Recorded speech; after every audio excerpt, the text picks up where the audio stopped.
Kita kali ini akan bahas terkait dengan pengelolaan kekayaan negara. Kita mulai dari singkatan barang milik negara, harusnya sudah paham semua ya. BMN, barang milik negara. Kalau masyarakat umum menyebutnya itu aset negara. Dasar hukumnya adalah peraturan pemerintah nomor 27 tahun 2014 dan peraturan pemerintah nomor 28 tahun 2020. Ya, itu sebagai dasar hukum terkait dengan barang milik negara. Pengertian, definisi dari barang milik negara. Segala sesuatu atau barang yang dibeli dari dana APBN atau barang yang dibeli dengan uang negara. Itu pengertian pertama. Pengertian keduanya adalah barang yang diperoleh dengan perolehan lain yang sah. Itu ada jenisnya, ada 4. Karena diperoleh dengan hibah atau sumbangan. Yang kedua karena adanya perjanjian. Ketiga karena adanya putusan pengadilan. Keempat karena adanya kontrak. Ya. Kemudian pihak-pihak dalam pengelolaan BUMN itu ada 2. Ada yang namanya pengguna barang dan ada namanya pengelola barang. Siapa itu pengelola? Pengelola barang adalah Kementerian Keuangan, Menteri Keuangan. Yang kemudian tugas Menteri Keuangan selaku pengelola ini didelegasikan, diturunkan sampai ke KPKNL. Nah, jadi KPKNL ini itu adalah pengelola barang. Pengguna barang siapa? Pengguna barang adalah kantor-kantor yang menggunakan barang tersebut. Kalau untuk tingkat atasnya ya kementerian dan lembaga, Menteri Agama, Kementerian Pertahanan, kementerian yang lain itu adalah pengguna barang. Pengguna barang turun sampai bawah ya kantor-kantor instansi pemerintah yang ada di daerah-daerah. Itu adalah pengguna barang. Oke, sampai sini. Kemudian alur dari barang milik negara atau alur dari pengelolaan barang milik negara itu ada 11, dimulai dari perencanaan sampai terakhir pengawasan itu ada 11 alur.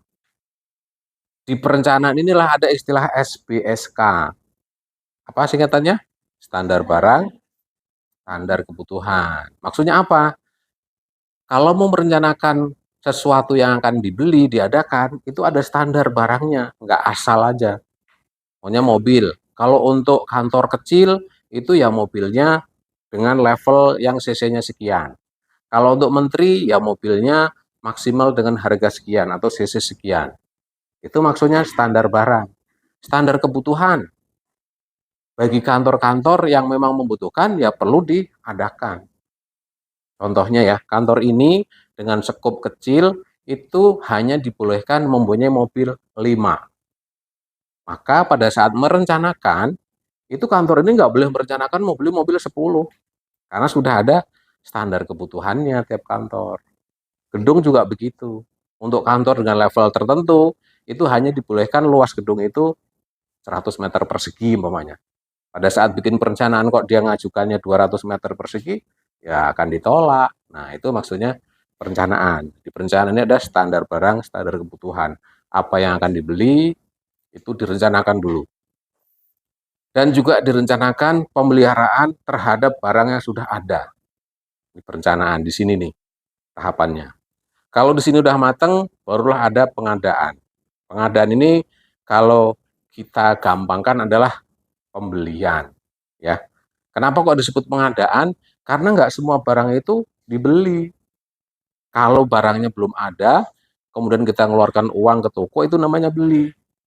Tapi kalau barang itu yang tadinya nggak ada menjadi ada tanpa pembelian, bisa juga. Contohnya dengan hibah tadi. Ada orang nyumbang, itu kan nggak beli. Orang memberikan kepada kantor sesuatu yang belum ada menjadi ada, tapi bukan beli, karena hibah itu nggak ada kita mengeluarkan uang. Putusan pengadilan, perjanjian, itu bukan karena pembelian, maka disebutnya pengadaan. Sesuatu yang tadinya belum ada, menjadi ada barang itu. Setelah barang itu ada, maka harus digunakan. Nanti kalau mau ingin tahu lebih lanjut, PMK-nya ini ya, PMK 76 2019. Peraturan Menteri Keamanan apa? Keuangan. Peraturan Menteri Keuangan 76 2019. Ini diatur terkait dengan penggunaan barang. Barang itu kalau sudah ada harus digunakan. Yang dimaksud digunakan adalah digunakan untuk tugas kantor. Kantor ini nih, ada tempat kosong. Kemudian ibu-ibu inisiatif menggunakan tempat kosong itu untuk dijadikan kantin. Maka itu bukan digunakan namanya. Karena itu digunakan bukan untuk tugas kantor. Itu nanti masuknya ke sini, pemanfaatan, ya, pendaya gunaan, bukan penggunaan. Kalau penggunaan itu untuk tugas-tugas kantor. Lanjut ya, pada saat barang itu tidak digunakan, maka masuk ke pemanfaatan. Jadi pemanfaatan adalah pendaya gunaan barang atau optimalisasi supaya barang itu tidak nganggur. Jenisnya banyak, ada 6. Yang pertama sewa. Sewa itu pada saat barang dimanfaatkan dalam bentuk sewa, maka kantor tersebut mendapat sejumlah uang karena menyewakan barang milik negara. Tapi barangnya tidak dipindah tangankan, hanya dimanfaatkan. Kepemilikannya tetap. Ya. Jangka waktunya 5 tahun. Tapi jangan terjebak dengan soal yang saya buat ya. Yang saya buat itu ada embel-embelnya. Karena sewa ini ada beberapa kriteria. Kalau minta persetujuannya ke KPKNL, maka sewa hanya kita kasih 3 tahun. Tapi kalau minta persetujuan sewanya kepada level yang lebih tinggi dari kami ke kantor pusat, maka itu bisa diizinkan orang mau sewa sampai 5 tahun. Ya, itu nanti diperhatikan tuh di soalnya. Bentuk yang kedua itu namanya PP, pinjam pakai. Nah, pinjam pakai ini nggak ada uang yang masuk ke negara, karena ini hanya dipinjamkan dari kita, kantor pemerintah, dipinjamkan kepada Pemda atau kepada desa. Nah, Pemda atau desa nggak bayar, jangka waktu 5 tahun. Bisa diperpanjang, sewa juga bisa diperpanjang. Lanjut ke KSP. Apa singkatan KSP? Kerjasama pemanfaatan. Ini jangka waktunya bisa sampai 30 tahun. Sewa dengan KSP bedanya di situ. Kalau sewa hanya 5 tahun, kalau KSP bisa sampai 30 tahun. Objeknya sama, tanah, bangunan, selain tanah dan bangunan bisa disewakan, dipinjam pakaikan, di KSP-kan, bisa, objek sama. Lanjut ke BGS BSG, barang guna serah, apa? Bangun guna serah. Yang ini bangun serah guna. Ini hampir sama aja, bedanya kalau yang ini dibangun, digunakan, baru diserahkan, kalau ini diserahkan, baru digunakan. Prinsipnya sama. Objek yang di BGS BSG kan hanya tanah. Kalau ini tadi kan semua ya, tanah, bangunan, selain tanah dan bangunan. Kalau ini objeknya hanya tanah yang kemudian nanti akan dibangun. Masanya itu bisa sampai 30 tahun juga. Lanjut ke KSPI. Apa singkatan? Kerjasama Penyediaan Infrastruktur, KSPI. Ini hampir sama dengan ini, tapi ini bentuk barangnya itu untuk infrastruktur, misalnya bendungan, jalan, ya, PLTN, PLTU, yang berbentuk infrastruktur. Lanjut ke Ketupi, apa singkatannya? Kerjasama terbatas untuk pembiayaan infrastruktur. Kalau ini dalam bentuk pembiayaan, ya, sepintas ya. Setelah pemanfaatan, barang-barang perlu pengamanan dan pemeliharaan. Pemeliharaan seperti kayak bangunan ya harus dicat, harus direnov segala macam ya. Kalau mobil, motor ya juga dibengkelkan dan semua itu harus direncanakan di sini supaya anggarannya turun. Khusus pengamanan itu ada langkah-langkah yang lain, misalnya ya kalau tanah yang berada di tengah masyarakat perlu dipagar, perlu diplang, terus sertifikatnya perlu diterbitkan, perlu dibuat, sertifikat juga perlu disimpan. Lanjut ke penilaian. Penilaian ini dilakukan dalam rangka 3 hal. Yang pertama, untuk menilai dalam rangka laporan keuangan pemerintah, supaya masuk ke neraca antara aset dengan kewajiban itu bisa diadu ya. Kemudian yang kedua, penilaian dilakukan untuk pemanfaatan. Pada saat ini mau disewakan dan seterusnya, itu harus ditentukan dulu nilainya. Nah, kegiatan penilaian itu yang menyuplai datanya. Dan yang ketiga adalah penilaian dilakukan untuk penjualan atau pemindah tanganan. Jadi kalau mau dijual, mau dilelang, maka harus ada nilainya. Nah, di kegiatan inilah yang nanti akan memunculkan nilai tersebut. Pemindah tanganan ada 4. Yang satu, penjualan. Oke, pemindah tanganan dulu, apa bedanya dengan ini dan ini? Pemanfaatan itu pendaya gunaan, kalau pemindah tanganan memindahkan hak kepemilikan ya, yang tadinya milik kantor ini menjadi milik pihak lain. Nah, itu bedanya ya. Ini sama pemindah tanganan, ini nih digunakan sendiri, kalau ini barangnya tetap milik kantor atau milik pemerintah, tapi didaya gunakan oleh pihak lain. Kalau pemindah tanganan, ya memang dipindah tangankan, dijual.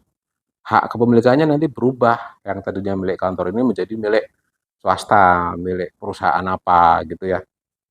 Jenis-jenisnya penjualan, tukar-menukar, hibah, dan penyertaan modal. Penjualan itu bentuknya adalah dengan cara lelang ya, lelang. Jadi prinsipnya penjualan BUMN itu harus dengan cara lelang, kecuali untuk barang-barang tertentu. Jadi prinsipnya harus lelang dulu, kecuali ada peraturan undang-undang yang membolehkan untuk tidak lelang, maka bisa tidak lelang. Lanjut ke tukar menukar. Tukar menukar ini adalah barang yang kita lepas ke pihak lain, gantinya barang juga.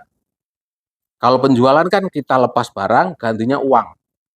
Kalau tukar menukar, lepas barang, ganti barang yang harganya setara. Kalau harganya lebih rendah, punya lawan itu lebih rendah, maka mereka harus nambah uang. Gitu. Ya, itu tukar menukar. Jadi barang ditukar dengan barang. Kita punya tanah, lokasinya di daerah pertokoan, kita bangun kantor udah nggak memungkinkan karena itu wilayah pertokoan, kita tukarlah tanah di daerah wilayah kantor. Nah, maksudnya seperti itu, sama-sama tanah. Kemudian hibah. Hibah ini adalah barang yang tadinya milik kita menjadi milik orang lain, tapi kantor atau pemerintah tidak mendapatkan apa-apa, mendapat uang enggak, mendapat barang juga enggak. Jadi diberikan, disumbangkan pada masyarakat, kepada organisasi keagamaan, sosial, pendidikan, dan sebagainya. Penyertaan modal. Penyertaan modal adalah barang yang tadinya milik pemerintah, kemudian dimasukkan menjadi modalnya BUMN atau BUMD, berarti nanti pada saat dimasukkan itu sudah menjadi miliknya BUMN. Misalnya dari empat-empatnya ini, cirinya sama, yang tadinya milik pemerintah menjadi milik pihak lain. Tapi caranya yang berbeda-beda. Lanjut ke pemusnahan. Pemusnahan ini dilakukan apabila barang itu sudah tidak digunakan, tidak dapat dimanfaatkan, tidak dapat juga dipindah tangankan. Digunakan enggak, disewakan enggak bisa, dipinjamkan enggak bisa, dijual juga enggak bisa, maka itu bisa dimusnahkan. Cara pemusnahannya apa? Dengan cara dibakar, ditenggelamkan, dan cara-cara yang lain yang intinya barang itu menjadi musnah. Contohnya apa? Pada saat Bea Cukai menangkap penyelundupan rokok ilegal. Tangkap, itu kemudian nanti dijadikan barang milik negara, tapi nggak digunakan rokok itu. Nggak juga dimanfaatkan, nggak juga dijual. Itu dimusnahkan, dibakar biasanya kalau rokok ilegal. Ya, itu pemusnahan. Terus apa bedanya dengan penghapusan? Kalau penghapusan adalah mengeluarkan catatan barang dari daftar barang yang ada. Barang yang memang sudah tidak dikuasai karena sudah dijual, karena sudah dimusnahkan, karena hilang, maka itu harus dihapus dari catatan. Nah, itu adalah tindakan namanya penghapusan. Cirinya adalah pada saat barang itu sudah tidak dikuasai, maka tindak lanjutnya adalah penghapusan dari daftar barang. Penatausahaan. Ini seperti kegiatan penatausahaan yang lain, ya dicatat, diadministrasikan, terus kemudian biasanya di ruang-ruangan itu ada tulisannya, di ruangan ini terdiri dari apa aja, kursinya berapa, mejanya berapa, ini nggak terlihat, ya itu bagian dari penatausahaan barang. Dan terakhir adalah pengawasan. Pengawasan ini dilakukan agar barang-barang yang ada bisa termanfaatkan dengan baik, bisa digunakan dengan baik. Kalau disewakan ya nanti diawasi, ini masa sewanya sudah berapa lama, kalau memang sudah habis ya perlu diperpanjang atau mungkin disewakan kepada pihak lain, dan segala macam.